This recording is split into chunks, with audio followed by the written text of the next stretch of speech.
청와대 하명에 따라 민주당이 일방적으로 날치기 강행 통과시킨 법에 의해 설치된 공수처가 야당만을 표적 수사하는 야수처, 권력 비리를 덮어주는 정권 보위처가 될 것이 분명할 것이라는 예측이 역시 그대로 적중했습니다.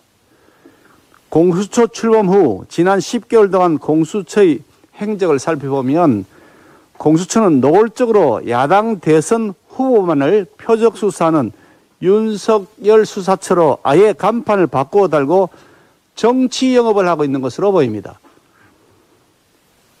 공수처는 윤석열 후보자가 제1야당 대선 후보로 결정되자 마치 기다렸다는 듯이 윤 후보자를 네 번째 입건했습니다.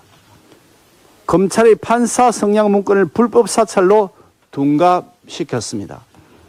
민주당 당대표 출신 추미애 전 법무부 장관은 해당 문건 등을 이유로 검찰총장에 대한 직무정지라는 헌정사상 초유의 법치농단을 저지르기도 했습니다.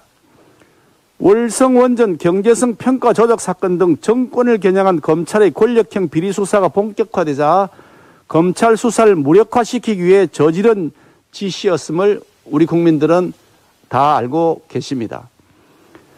공수처는 출범 초기에 피의자 신분이었던 이성윤 당시 서울중앙지검장에게 관용차를 제공해서 황제 조사라는 국민 조롱을 받은 적도 있었습니다.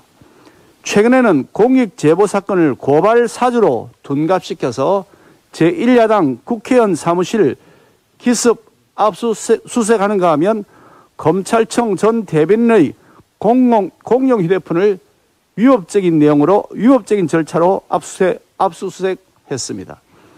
살아있는 권력자에게는 유례없는 황제 의제를 하면서 야당 수사에는 위법과 편법 동원도 문제없다는 아주 저열한 인식이 공수처에게 뿌리 깊이 깔려 있는 것으로 보입니다.